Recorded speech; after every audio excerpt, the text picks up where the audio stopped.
اور مکمل طور کے اوپر اس کو ایک بزنس ڈسٹرکٹ بنایا جائے گا.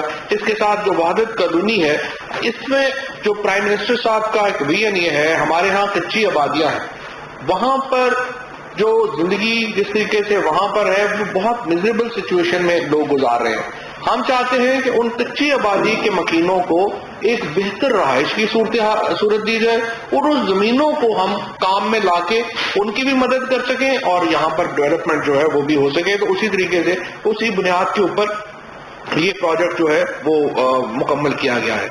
پاکستان میں پیدا ہونے والی زرعی و غیر زرعی مصنوعات مثلاً آم، کینو، باسمتی چاول اور جواہرات وغیرہ کی ملکی شناخت کو برقرار رکھنے، ان کی مخصوص مصنوعات کو تحفظ فراہم کرنے اور بین الاقوامی سطح پر تجارت میں اضافے کے پیش نظر کابینہ نے geographical indications registration and protection act 2002 کے تحت آج مندرجہ ذیل پاکستانی مصنوعات کی رجسٹریشن اور اس کے حوالے سے جو ایک اتھارٹی جو ان کو رجسٹر کرنے کی منظوری دے گی اس کی منظوری دی. ایک رجسٹریشن اتھارٹی بنائی گئی ہے جو کہ چونسا آم، سندڑی آم، یہ ٹریڈ ڈیولپمنٹ اتھارٹی اس کو کرے گی. ہنزا، یاقوت، سوات، زمرد اور کشمیر ترمری، سکردو پکھراج، سکردو ایکوامرین، پیری ڈاٹ سٹون، پیری ڈاٹ ویلی، ان کو Pakistan mineral development corporation register کرائیں گے. چاول کے معاملے کے اوپر ہمارا جو رجسٹریشن ہے وہ انڈیا کی طرف چلی گئی، پھر بعد میں ہمیں بڑی لٹیگیشن میں جانا پڑا. یہ جو ہمارے آم ہیں یا یہ جو ہمارے پتھر ہیں، ان کی اب انٹرنیشنل شناخت بن گئی ہے، تو ضروری ہے کہ ہم ان کے رائٹس جو ہیں وہ ہم اپنے پاس جو ہے وہ لیں. کنٹرولر جنرل آف اکاؤنٹس کی جو appointment functions and power ordinance 2001 کے تحت کنٹرولر جنرل آف اکاؤنٹس کی مرتب کردہ فیڈریشن اور صوبائی حکومت کی کمبائنڈ فائنینشیل اسٹیٹمنٹ برائے مالی سال 2018-19 کی جو کابینہ کے سامنے جو ہے وہ پیش کی گئی ہے. اور ہمارے جو اکنامک رپورٹرز ہیں ظاہر ہے کہ وہ آپ اس میں جو نکال سکتے ہیں اور ہمیں بھی بتا سکتے ہیں کہ کیا مسئلے ہیں. نیشنل کمیشن برائے خواتین کی جو چیئرپرسن کی تعیناتی کے حوالے سے اسلام آباد ہائی کورٹ کے فیصلے کو مد نظر رکھتے ہوئے کابینہ نے ہدایت کی کہ چیئرپرسن کی تعیناتی کے لیے اشتہار جاری کیا جائے، اور اپیل میں بھی جا رہے ہیں کیونکہ اس میں ایج کا جو معاملہ تھا اس کو کہا گیا کہ ایج جو ہے اس کو میں ریلیکسیشن ہو تو اس کے خلاف اپیل بھی جو ہے وہ کی جائے گی. نیشنل کمیشن برائے انسانی حقوق کے چیئرپرسن اور ممبران کی تعیناتی کے حوالے سے بھی اسلام آباد ہائی کورٹ کے فیصلے کو مد نظر رکھتے ہوئے کابینہ نے نئے اشتہار کی منظوری دی ہے. جو ٹورسٹ کیٹیگری اور میڈیکل ویزا، اس کے لیے فیس جو ہے وہ مقرر کر دی گئی ہے اور ان ویزوں کو بھی آسان ویزا کیٹیگری جو ہے اس میں لایا گیا ہے. آفیشیل پاسپورٹ ہولڈرز جو ہیں ان کو پروسیسنگ فیس سے مستثنا قرار دیا گیا ہے. نہیں، یہ تو آگے جو فارن آفس ہے وہ مقرر کرے گا. کابینہ نے امن و امان کی صورتحال کے پیش نظر مختلف شہروں لاہور، راولپنڈی، ملتان، جنگاوالہ، جہلم، بھاول نگر میں رینجرز کی تعیناتی کی منظوری دی. چیئرمین سی ڈی اے کے ریچارج میں جو ہے وہ اضافہ کیا گیا ہے، توسیع کی گئی ہے. منصور احمد صاحب کو chief executive officer Karachi tools dies and mould centre یعنی KTDMC تعینات کرنے کی منظوری دی ہے. بابر معراج شامی صاحب کو CEO پاکستان ڈیولپمنٹ اتھارٹی تعینات کرنے کی منظوری دی گئی ہے. ایک جو بہت ہی امپورٹنٹ فیصلہ دیکھیے جو کیا گیا ہے اور اسپیشلی اوورسیز پاکستانیز کے لیے، ہمیں سکسیشن سرٹیفکیٹ لینے کے لیے جو اوورسیز پاکستانی تھے ان کو پاکستان عدالتوں میں آنا پڑتا تھا. 3-4 سال ان کے کیس چلتے تھے اور پھر وراثت کا سرٹیفکیٹ جو ہے وہ ملتا تھا. اب ہم نے اس کو یہاں پر بھی آسان کر دیا ہے. ناظرہ کے دفتر سے آپ کو سکسیشن سرٹیفکیٹ ملتا ہے اور اب اسی سلسلے کو ایکسٹینڈ کیا جا رہا ہے بیرون ملک جو پاکستانی ہیں اب ان کو اپنے سکسیشن سرٹیفکیٹ کے لیے پاکستان نہیں آنا پڑے گا. وہیں جو امبیسی ہے اس کے اندر ہی وہ جائیں گے، وہیں پہ نادرا کا سسٹم جو ہے وہ لگا دیا گیا ہے اور وہ اپنی جو سکسیشن سرٹیفکیٹس ہیں وہ پاکستان میں متعلقہ جو ہمارے سفارت خانے ہیں وہاں سے حاصل کر سکیں گے. یہ ایک بہت بڑا فیصلہ ہے، خصوصاً ہماری جو خواتین کے لیے بہت بڑا فیصلہ ہے جن کو اب عدالتی جھنجھٹوں سے جان چھوٹ جائے گی اور وہ اپنے سکسیشن سرٹیفکیٹس جو ہیں وہ لے سکیں گے. اس کے ساتھ ساتھ آپ نے دیکھا اب یہاں پہ بہت اسلام آباد میں جھگڑا رہا ہے, ہمارا وکلا کا اسپیشلی بہت بڑا یہ مطالبہ رہا ہے کہ ان کو چیمبرز نہیں مل رہے, فیسیلیٹیشن سینٹرز نہیں مل رہے. سو اس تکلیف کو مد نظر رکھتے ہوئے لیٹیگنٹس جو ہیں ان کی تکلیف کو مد نظر رکھتے ہوئے اور وکلا کی تکلیف کو مد نظر رکھتے ہوئے وفاقی کابینہ نے ایک لیٹیگنٹس فیسیلیٹیشن سینٹر کے قیام کی منظوری دی ہے, اور سی ڈی اے یہ ایک جو بلڈنگ ہے اس کی منصوبہ بندی کرے گا عدالت کے سامنے, اور اس کا جو فائدہ ہوگا وہ لیٹیگنٹس کو بھی ہوگا اور اس کے بعد جو وکلا ہیں ان کو بھی ہوگا, ان کو چیمبرز بنانے کے لیے فیسلٹی جو ہے وہ اس میں دی جائے گی. ملک کے مختلف حصوں میں عوام الناس کو گیس کی سہولت فراہم کرنے کے حوالے سے مختلف منصوبوں کی تفصیلات جو ہیں وہ کابینہ کے سامنے پیش کی گئی, اور ایکسٹرا جو گیس کنیکشنز ہیں وہ اب ان کی جو تعداد ہے وہ 300 سے بڑھ کے 600 کر دی گئی ہے, اور یہ کنیکشن جو گیس کنیکشنز ہیں وہ اب مل سکیں گے. کابینہ نے جینکو ہولڈنگ کمپنی لمیٹڈ کے چیف ایگزیکٹو آفیسر کی اسامی کے لیے بورڈ آف ڈائریکٹرز GHCL کو ہدایت کی ہے کہ عوامی اشتہار کا اجراء کیا جائے, اور اس دوران موجودہ CEO عمران جو ہیں وہ اپنا کام جاری رکھیں گے, اور یہ بھی کہا گیا ہے کہ وہ عمران جو ہیں اگر چاہیں تو وہ خود درخواست بھی دے سکتے ہیں. آلٹرنیٹو انرجی بورڈ کے CEO کی تعیناتی کے حوالے سے فیصلہ کیا گیا کہ نئے CEO کی تعیناتی تک شاہ جہاں مرزا MDPPIB کے اضافے پر اپنی اضافی ذمہ داریاں انجام دیتے رہیں گے. زائرین مینجمنٹ پالیسی کی منظوری جو ہے وہ دے دی گئی ہے. رولز آف بزنس میں ترمیم کی گئی ہے, اور اس کے بعد جو وزارتیں ہیں ان کو مزید امپاور کیا گیا ہے کہ وہ اپنے معاملات کو زیادہ خود جو ہے وہ چلا سکیں. اس کے ساتھ ECC کے جو فیصلے ہوئے ہیں اور جو کابینہ کمیٹی بائی انرجی کے فیصلے ہوئے ہیں ان کی توثیق کی گئی ہے. اس کے ساتھ ساتھ اکنامک کونسل کی سالانہ رپورٹ بائی مالی سال 2019-20 کو پارلیمنٹ کے سامنے پیش کرنے کی منظوری دی گئی ہے. Mid term budget strategy paper 2021-2022 سے 2023-2024 کابینہ کے سامنے جو ہے وہ رکھا گیا ہے. اجلاس میں افراط زر کی موجودہ شرح, کرنٹ اکاؤنٹ بیلنس, FBR کے ریونیوز اور یہ تمام جو معیشت سے متعلق معاملات ہیں ان کو تفصیلی طور پہ بریفنگ میں رکھا گیا تھا.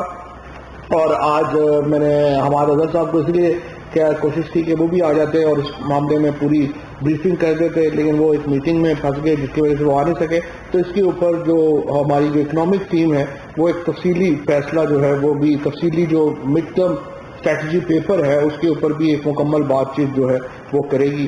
اس کے ساتھ یہ میں آپ کو ضرور بتا دوں کہ برآمدات 18.7 ارب ڈالر کی ریکارڈ کی گئی ہیں.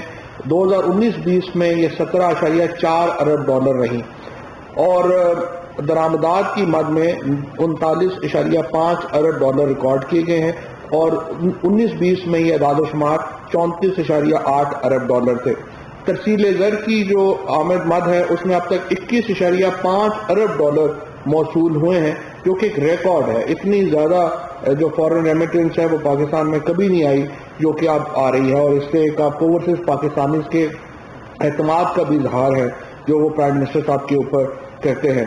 لارج اسکیل مینوفیکچرنگ جو گزشتہ سال -3.2 تھا اب مثبت 7.9 ہے, اور اگر ہم اس میں یہ جو ہمارے ریڈی میڈ گارمنٹس وغیرہ کا ڈال دیں تو شاید یہ 7.9 سے بھی اوپر چلا جائے. کابینہ کو بتایا گیا کہ رواں سال جو اکنامک گروتھ کا تخمینہ ہے وہ 3% ہے, جو آئندہ مالی سال میں بڑھے گا. 2023-24 تک یہ تخمینہ 5.1% تک چلا جائے گا.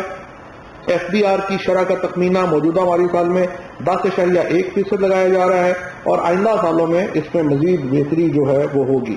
کابینہ کو بتایا گیا کہ فسکل پالیسی کے ضمن میں آئندہ 3 سال کے لیے 2 بڑے اہداف پرائمری بیلنس کو مثبت کرنا اور قرضے میں کمی لانا ہے, اور آئندہ 3 سالوں میں برآمدات کو 30.6 ارب ڈالر تک بڑھانے کا منصوبہ ہے. کابینہ کو بتایا گیا ہے کہ ذرائع مبادلہ سے ذخائر بڑھانے پر توجہ دے رہی ہے حکومت, اور اس کے آپ دیکھ رہے ہیں کہ روپیہ بھی کتنا جو ہے وہ اسٹیبل ہو رہا ہے, اور ابھی ہمارے پاس انشاءاللہ 2023-24 تک کم از کم جو ہمارے پاس ریزرو ہوں گے وہ 3.5 مہینے سے زیادہ کے ریزرو جو ہیں وہ ہمارے پاس موجود ہوں گے. اور اس سال پبلک سیکٹر فنڈ جو ہے، ڈیولپمنٹ پروگرام جو ہے، اس میں بھی خصوصی اضافہ جو ہے وہ کیا جا رہا ہے۔ اسی طرح کابینہ کو بتایا گیا کہ مالی معاملات کی مد میں حکومتی ترجیحات میں آمدن میں اضافہ، ری فنڈز کی فوری واپسی کو یقینی بنانا، تنخواہوں میں ہم آہنگی کو یقینی بنانا، خسارے میں کمی لانا اور زر مبادلہ کو بڑھانے جیسے معاملات جو ہیں وہ شامل ہیں۔ اور مڈ ٹرم جو بجٹ اسٹریٹجی پیپر ہے اس کی کابینہ نے منظوری دی ہے۔ کابینہ نے بجلی تقسیم کرنے والی 4 کمپنیوں جن میں tribal electric supply corporation, Gujranwala electric supply, Multan اور سکو سکھر، ان کمپنی کے جو بورڈ آف ڈائریکٹرز ہیں ان کی جو منظوری ہے، ڈائریکٹرز کی منظوری جو ہے وہ دی ہے۔ آخر میں صرف ابھی مجھے پی ڈی ایم کا جو ابھی اجلاس ہوا اور اس کے اوپر میں نے دیکھا کہ فضل الرحمان صاحب نے جو مشورہ دیا ہے پیپلز پارٹی کو کہ باپ کو باپ نہیں بنانا تھا۔ فضل الرحمان صاحب جو ہیں وہ ظاہر ہے یہ تو ان کا ایک اندرونی مسئلہ ہے کہ وہ پیپلز پارٹی کو کس کا بیٹا بناتے ہیں یا باپ بناتے ہیں، یہ تو فضل الرحمان صاحب جانے۔ اور اس کے بعد یہ بھی پتہ چلا ہے کہ پیپلز پارٹی کو روٹھے ہوئے محبوب کی طرح پی ڈی ایم کے واٹس ایپ گروپ سے نکال دیا گیا۔ احسن اقبال صاحب نے جو شہری بی بی تھیں، اس کے بعد قمر زمان کائرہ صاحب تھے، اس کے بعد جو باقی پیپلز پارٹی کے لوگ تھے ان کو پی ڈی ایم کے واٹس ایپ گروپ سے جو ہے وہ فارغ کیا۔ یہ تو بچگانہ سیاست ظاہر ہے کہ چل ہی رہی ہے، اور پیپلز پارٹی اور جو مولانا فضل الرحمان اور پی ایم ایل این کا آپس کا جھگڑا ہے، یہ جھگڑا تو پہلے سے ہی طے شدہ تھا، کیونکہ دیکھیں ایسی سمجھیے کہ جن کی ایسے اتحاد جن کی بنیاد کسی نظریے کے اوپر نہ ہو اور صرف چھوٹے چھوٹے سیاسی مقاصد کے لیے بنے ہوں تو وہ زیادہ دیر نہیں چل سکتے، اور یہی کچھ پی ڈی ایم کے ساتھ بھی ہوا ہے۔ اور پی ڈی ایم کی جو اس وقت جس طریقے سے وہ ختم ہوا ہے، وہ ہمارے پہلی پریڈکشن جو ہے، اس کی پریڈکشن پہلے ہی میں کر چکا تھا کہ یہ اتحاد زیادہ عرصہ چلنا نہیں ہے۔ ایک ایسی گاڑی تھی جس کا ڈرائیور کوئی اور تھا، بریک کسی اور کے پاس تھی، انجن کے اوپر کوئی اور کنٹرول کر رہا تھا، تو ایسا اتحاد کیسے چل سکتا تھا؟ اس کے باوجود میں یہ سمجھتا ہوں کہ اس بحث میں جائے بغیر کہ پی ڈی ایم کا بیانیہ جو ہے وہ اب کیا ہوگا یا باقیوں کا کیا ہوگا، دیکھیے حکومت کو گھر بھیجنے کا بیانیہ مکمل طور پہ دفن ہو گیا۔ یہ میں سمجھتا ہوں کہ اس وقت اس بحث میں بھی نہیں پڑتے ہیں کہ اپوزیشن میں کون تگڑا ہے یا کون کمزور ہے۔ پیپلز پارٹی استعفے نہیں دے سکتی تھی کیونکہ ان کا سسٹم میں اسٹیک ہے۔ میں یہ سمجھتا ہوں کہ پی ایم ایل این کو اور جے یو آئی کو بھی اپنے رویے پہ نظر ثانی کرنی چاہیے۔ پرائم منسٹر صاحب نے اسپیکر صاحب کو یہ لیٹر لکھا تھا۔ اسپیکر صاحب اور پی ٹی آئی اس وقت بھی اپنی تمام تجاویز جو الیکٹورل ریفارمز کے متعلق ہیں وہ پارلیمان میں دے چکی ہیں۔ ہم چاہتے ہیں کہ نون لیگ اور جے یو آئی اور پیپلز پارٹی یہ تینوں بھی اپنے جو اصلاحات کی جو پالیٹکس جو ہے اس کو شروع کرے۔ استعفوں کی سیاست ختم ہو چکی ہے، آپ نے اپنا شوق پورا کر لیا ہے۔ اب اگر آپ دوبارہ اس کو اپنی ایک سمجھیں کہ انا کی خاطر اس پارلیمنٹ کو نہیں چلنے دیں گے تو آپ کا اپنا نقصان ہوگا۔ تو میں یہ سمجھتا ہوں کہ یہ پارٹیز کو چاہیے کہ اپنی اپنی انا سے پیچھے ہٹے۔ ہم نے آپ کو موقع دیا ہے، ہم پھر آپ کو اصلاحات کا موقع دے رہے ہیں، آپ آئیے اپنا اصلاحات کا جو پیکج ہے وہ ہمارے ساتھ لے کے آئیں، ہم آپ کے ساتھ بیٹھتے ہیں۔ اور چونکہ اب پی ڈی ایم نہیں رہا، پی ڈی ایم کی پلیٹ فارم کو آپ بھول جائیں، ہم پیپلز پارٹی، جے یو آئی اور پی ایم ایل این تینوں سے علیحدہ علیحدہ بات کرنے کو تیار ہیں، اور ہم تینوں کو یہ موقع دینے کو تیار ہیں کہ وہ اپنا اصلاحات کا پیکج لے کر ہمارے سامنے آئے۔ ہم اگر یہی بات اگر الیکٹورل ریفارم سے شروع کر لیتے ہیں، اس کے بعد جو باقی اصلاحات ہیں خصوصاً جو عدالتی نظام سے متعلق اصلاحات ہیں اس کے اوپر بات کر لیتے ہیں، اور تینوں جماعتوں سے ہم علیحدہ علیحدہ بات کرنے کو بھی تیار ہیں، ہم ان کے ساتھ بیٹھ کے اصلاحات کے اوپر آگے بڑھنے کو بھی تیار ہیں۔ تو یہ آج کا مختصر کابینہ کا معاملہ تھا، باقی اب اگر کوئی سوال ہے۔ دو سوال ہیں، ایک تو پولیٹیکل اسٹیبلٹی کا جو اکنامک ڈیسیژن میکنگ ہوتی ہے اس میں کلیئرٹی بہت ضروری ہوتی ہے۔ اس وقت ایک ایشو ہے وہ جو ہمارے وزیر خزانہ نواز صاحب کے اسٹیٹس کا ہے شوکت سلیم صاحب نے پرائم آفس کی میٹنگ میں اٹینڈ کرنا شروع کرتے ہیں، تو اس کو تھوڑا سا کلیئر کرتے ہیں کہ ہمارے ادھر شوکت سلیم کی کیا آپریشن ہے. اور سیکنڈلی جو بجٹ اسٹریٹجی پیپر مین چیز ہے، آپ کا الیکشن کی طرف آپ جا رہے ہیں، آگے سال کا آپ کا جو جی ڈی پی گروتھ کا ادر پروجیکٹڈ وہ 4.2% آپ کی شرح ایکسپیکٹ کر رہے ہیں، اور انفلیشن آپ 6.8% کی بات کر رہے ہیں. کیا یہ دونوں اہداف ریئلسٹک ہیں گیون دا فیکٹ کہ پچھلی چیزوں میں بھی اضافہ ہوگا ٹیکسز جو ہے تو مہنگائی کے حساب سے نیچے رہ سکے گی، اور اسی طرح آپ کو 4% پلس اکنامک گروتھ پہ جانا ہے تو اس کے لیے آپ کو ایک بڑا پی ایچ ڈی بجٹ چاہیے. فائنل پروگرام کے اندر آپ کے پاس اتنی اسپیس ہے.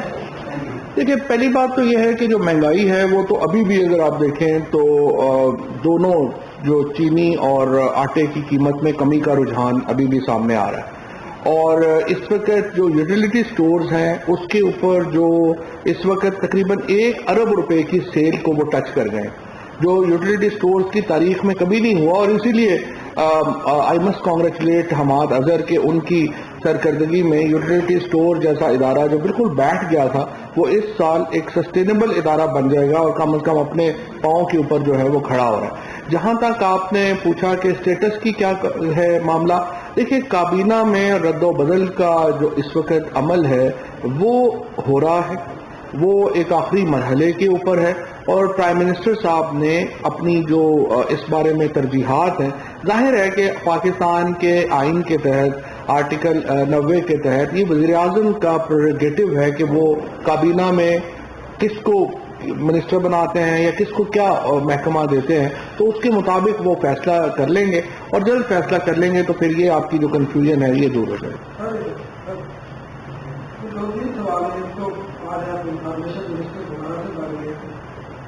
ایک اسی کے بارے میں سوال ہے جو آپ جب چھوڑ کے گئے تھے انفارمیشن جو آپ کی اسٹریٹجی تھی ویڈیو میں، آپ اسی میں چلے گئے یا کوئی آپ کی اسٹریٹجی چینج ہوگی؟ اور دوسرا سوال یہ ہے کہ جہانگیر ترین کے حوالے سے کافی تنقید آ رہی ہے حکومت کے اوپر بھی، وزیر اعظم کی اعظم خان کے اوپر بھی، اور ان کے کچھ لوگوں نے خط بھی لکھے ہیں پرائم منسٹر کو. اس سے کوئی کیبنٹ پہ بات نہیں ہو رہی کہ وہ کیا ضرورت ہوگی، اور جس کا آپ نے یہ بہت سی چیزوں کے حوالے سے کافی چیزوں کی ہے. 3 لاکھ سے 6 لاکھ کریکشن کیے ہیں، 300 سے 600. ہاں 3 لاکھ سے 6 لاکھ. ہاں ٹھیک، تھینک یو. اچھا جی، پہلی بات تو یہ ہے کہ پہلے میں بن جاؤں گا تو کر لوں گا، پہلے بنتے ہوں. دوسری بات یہ ہے کہ جو آپ نے کہا جہانگیر ترین صاحب، وہ لوگ گھرے ہوئے ہیں کیونکہ جب آپ بنے تھے تو 60 ڈیٹ سے آپ کے اندر میڈیا پلیٹ. میں نے تو نہیں کہا تھا کہ یوٹیوب چینل جو ہیں وہ، میں تو کہہ رہا تھا یوٹیوب چینل زیادہ بڑھ جائیں گے. میں نے کہا تھا 5 سال میں بڑھیں گے، وہ 2.5 سال میں بڑھ گیا. میں تو نہیں روک سکتا ٹیکنالوجی کو، تو میں نہیں روک سکتا. دوسری بات یہ ہے میں اس کو پھر بھی میں نہیں روک سکتا. آپ جیسے کہ دیکھیں نا چاند نکل رہا ہے، بڑے لوگ ضد میں پڑ جاتے ہیں کہ نہیں ہماری مرضی سے نکلے، تو وہ تو نہیں روک سکتے. تو جو ہو رہا ہے وہ تو نہیں روک سکتے نا. میں تو صرف یہی کہنا چاہتا ہوں، میں یہی چاہ رہا ہوں کہ آپ آگے جو ہے وہ چلے، اور اکارڈنگلی جو مارکیٹ ہے وہ ڈٹرمن کرے گی کہ جیسے جو ہے وہ انشاءاللہ آگے بڑھیں گے، وہ اس کے مطابق چلے گا. اچھا، دوسری بات جو آپ نے کہی ہے جہانگیر ترین صاحب کے اوپر، جہانگیر ترین صاحب جو ہیں وہ پی ٹی آئی کے بہت اہم رہنما ہیں، اور ظاہر ہے کہ ان کے لوگوں سے تعلقات ہیں، تو جو بھی جب وہ بلائیں گے یا وہ کوئی اپنا کھانا کریں گے تو وہاں پہ لوگ جائیں گے، اس میں کوئی ایسا پرابلم نہیں ہے. اور تیسرا امپورٹنٹ بات یہ ہے کہ جہانگیر ترین وہ پہلی مثال نہیں ہے پی ٹی آئی میں جن کے اوپر کیس بنا. علیم خان صاحب کے اوپر کیس بنا، انہوں نے وزارت سے استعفیٰ دیا، وہ جیل گئے اور اپنا کیس لڑ کے واپس آئے. سبطین صاحب کے اوپر کیس بنا، وہ سٹنگ منسٹر تھے، وہ جیل گئے، بیل کرائی، واپس آئے. بابر اعوان صاحب کے اوپر کیس بنا، انہوں نے استعفیٰ دیا، اپنا کیس لڑا، واپس آئے. یہ صرف پی ٹی آئی کی حکومت میں اور عمران خان کی حکومت میں یہ ہو سکتا ہے، باقی کسی پارٹی میں یہ رواج ہی نہیں ہے کہ وہ یہ بات کریں. تو اس کا تو آپ کریڈٹ دیں، اور جہانگیر ترین صاحب بھی اپنا کیس لڑ رہے ہیں اور اس کے مطابق جو ہے وہ لڑیں گے. ٹھیک ہے.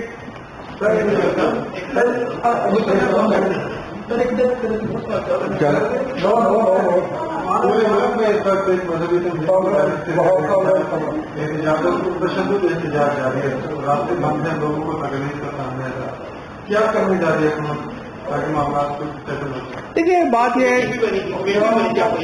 جی دیکھیے بات یہ ہے کہ ہم معاملات کو امن اور امان سے جو ہے وہ چاہتے ہیں کہ حل ہوں. ہم یہ بھی چاہتے ہیں کہ لا اینڈ آرڈر کا پرابلم کریٹ نہ ہو. اس وقت سب سے بڑا مسئلہ یہ ہے کہ جو آکسیجن سلنڈرز کی جو موومنٹ ہے وہ ہنڈر ہو رہی ہے اور ابھی خصوصی انتظامات کرنا پڑ رہے ہیں کہ آکسیجن سلنڈرز جو ہیں وہ جس طرح میں آپ کو بتا رہا تھا کہ 4100 پیشنٹ ایسا ہے کووڈ کا جو اس وقت خصوصی نگہداشت میں ہے. ان کو راستہ روکنا جو ہے وہ بہت ہی نامناسب بات ہے اور اس کے لیے خصوصی انتظامات کیے جا رہے ہیں. دیکھیں ہم ایک ریاست ہے, ملک پاکستان جو ہے یہ دنیا کا 5ویں بڑی ریاست ہے. ہم اپنے فیصلے جو ہیں وہ گروہوں پہ نہیں چھوڑ سکتے.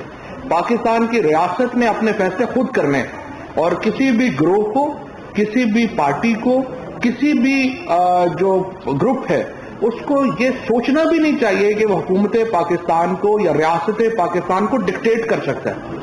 ڈکٹیٹ آپ نہیں کر سکتے. آپ بات کر سکتے ہیں, آپ اپنے مطالبے ایک جمہوری انداز میں سامنے رکھ سکتے ہیں. ڈکٹیٹ کرنے کا اختیار جو ہے وہ کسی کے پاس نہیں. آج کابینہ نے کوئی 42 کمپنی کو PIDC میں مرج کرنے کے حوالے سے کوئی فیصلہ کیا ہے, اس حوالے سے نہیں, PIDC میں مرج کرنے کا فیصلہ اس وقت میرے پاس نہیں. چیک کر لیں کہ آپ نے کہا کہ PDM ٹوٹ چکی ہے, اب سب سے الگ الگ بات کریں گے تو باقی آپ جماعتیں ہیں تو کٹی ہیں مولانا کے ساتھ, اگر وہ کٹی آتی ہیں اور بات کرنا چاہتی ہیں تو کیا ان سے الگ بات کریں گے اور PP اور ANP سے الگ بات کریں گے؟ اور دوسرا کیس ہونے کے لیے یہ جو اب جیسے آپ نے کہا نا سورج چڑھ رہا ہے وہ میں نہیں روک سکتا, یہ جو احتجاج جاری ہے ان بھر میں اس سے جو لوگ پرابلم میں ہیں اس سے بھی کوئی آگے بڑھ نہیں کر سکتا. آپ کی گورنمنٹ نے ایک معاہدہ کیا تھا اور آپ لوگوں نے یہ کہا تھا کہ ہم اسے 20 اپریل سے پہلے پارلیمان میں لائیں گے, کیوں گورنمنٹ یہ وعدہ پورا نہیں کر رہی؟ اچھا, پہلی بات تو یہ ہے کہ جو آپ نے پہلی بات کہی تھی کہ پہلا سوال آپ کے کہنا, ہاں PDM. دیکھیں PDM کا مطلب یہ ہے ہم تو ان جماعتوں سے بات کریں گے نا جو پارلیمان کے اندر ہے. PDM کی جو 8 جماعتیں ان میں سے 5 جماعتیں تو ایسی ہیں جن کا پارلیمنٹ کے اندر کوئی رکن ہی نہیں ہے, ان سے ہم کیا بات کریں. جو JUI ہے یا ANP ہے جن کے اراکین پارلیمنٹ کے اندر ہیں ان سے تو بات چیت لازماً ہونی ہے, کیونکہ ہم چاہتے ہیں کہ اصلاحات کا پیکج آئے اور خصوصاً جو الیکٹورل ہمارا اصلاحات ہے ان کے اوپر ایک بات ہو اور وہ بات جو ہے وہ آگے چلے. دوسری جس طرح سے آپ نے بات کی کہ معاہدے کی یا یہ بات کی کہ وہ اسٹیٹ نے کیا کیا, دیکھیں میں نے جس طرح عرض کیا ہم ایک جمہوری حکومت ہے. اگر کوئی بھی گروپ, چاہے وہ طلباء کا گروپ ہو, چاہے وکلاء کا گروپ ہو, چاہے علماء کا گروپ ہو یا کوئی مذہبی گروپ ہو, وہ اپنے مطالبے حکومت کے سامنے رکھ سکتا ہے. اس کے اوپر نیگوسیشن ہو سکتی ہیں لیکن ڈکٹیشن نہیں دی جا سکتی. اگر آپ ڈکٹیشن دیں گے تو پھر تو ریاست کا اسٹرکچر ہی ختم ہو جائے گا. پھر تو ریاست میں ہر شخص جو ہے وہ ایک اپنی اپنی زبان بولنا شروع کر دے گا اور ریاست بکھر جائے گی. آپ مطالبات کے اوپر گفتگو ہو سکتی ہے, اس کے اوپر ایڈوائس ہو سکتی ہے, اس کے اوپر آپ بات کر سکتے ہیں. ڈکٹیشن لینے کا معاملہ جو ہے وہ ہضم نہیں ہو سکتا. ٹھیک ہو جائے گا, انتظار کریں, کوئی ایسی بات. وفاقی وزیر چودھری فواد حسین کابینہ اجلاس پر میڈیا کو بریفنگ دے رہے تھے. انہوں نے کہا وفاقی وزیر اسد عمر نے کورونا صورتحال پر کابینہ کو بریفنگ دی. کابینہ کو تیسری لہر کی شدت سے بھی بریف کیا اور ان کی جانب سے یہ کہا گیا کہ کورونا کی تیسری لہر پہلی لہر سے زیادہ خطرناک ہے. اگر احتیاط نہ کی گئی اور صورتحال زیادہ بگڑ سکتی ہے. سندھ اور بلوچستان میں زیادہ کیسز سامنے آ رہے ہیں. کورونا ویکسین کی درآمد سے متعلق کمیٹی تشکیل دے دی گئی ہے.